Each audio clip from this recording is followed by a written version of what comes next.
మాకు రీసెంట్‌గా ఒక కామెంట్ వచ్చిందండి. జీబీఎస్ పేషెంట్ వెయిట్ లాస్ ఎలా అవ్వాలో కొంచెం చెప్తారా అని. అసలు జీబీఎస్ అంటే ఏంటి? జీబీఎస్ అంటే గిలియన్ బారే సిండ్రోమ్ అని అంటారు. మన శరీరంలో ఉన్న రోగనిరోధక శక్తి సాధారణంగా బ్యాక్టీరియా, వైరస్ లాంటి శత్రువులతో పోరాడుతుంది. కానీ జీబీఎస్‌లో అదే శక్తి పొరబడి మన సొంత నరాలపై దాడి చేస్తుంది. మొదటగా చేతులు, కాళ్ళల్లో నొప్పి, మొద్దుబారటం, చెంచెమలు మొదలవుతాయి. కొద్ది కొద్దిగా కాళ్ళు బలహీనత పెరిగి నడవడం, మెట్లెక్కడం కూడా కష్టమవుతుంది. తర్వాత చేతులు, ముఖం వరకు బలహీనత వ్యాపించవచ్చు. కొంతమందికి శ్వాస తీసుకోవడానికి కూడా ఇబ్బందులు వస్తాయి. రక్తపోటు, హృదయ స్పందనలు కూడా అసామాన్యంగా మారవచ్చు. ఇలాంటి పరిస్థితుల్లో శరీర బరువును నియంత్రించడం చాలా ముఖ్యం. అదనపు బరువు శరీరానికి, ముఖ్యంగా నరాలకు, కండరాలకు, శ్వాసక్రియకు మరింత ఒత్తిడిని తెస్తుంది. అందుకే జీబీఎస్ రోగులు బరువు తగ్గడానికి సూచనలు ఇవి. తేలికపాటి ఆహారం తీసుకోవాలి. కూరగాయలు, పండ్లు, సూపు, పప్పులు ఎక్కువగా తీసుకోవాలి. ప్రోటీన్ రిచ్ ఫుడ్ అంటే శరీరాన్ని తిరిగి బలపడటానికి పప్పులు, పాలు,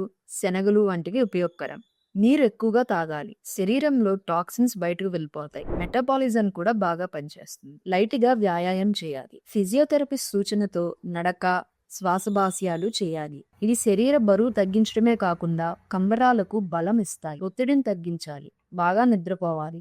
మానసిక ప్రశాంతతను కాపాడుకోవాలి. ఇలాంటి ఆరోగ్య విషయాలు తెలుసుకోవాలనుకుంటే మా ఛానల్ని సబ్స్క్రైబ్ చేయడం మర్చిపోవద్దు.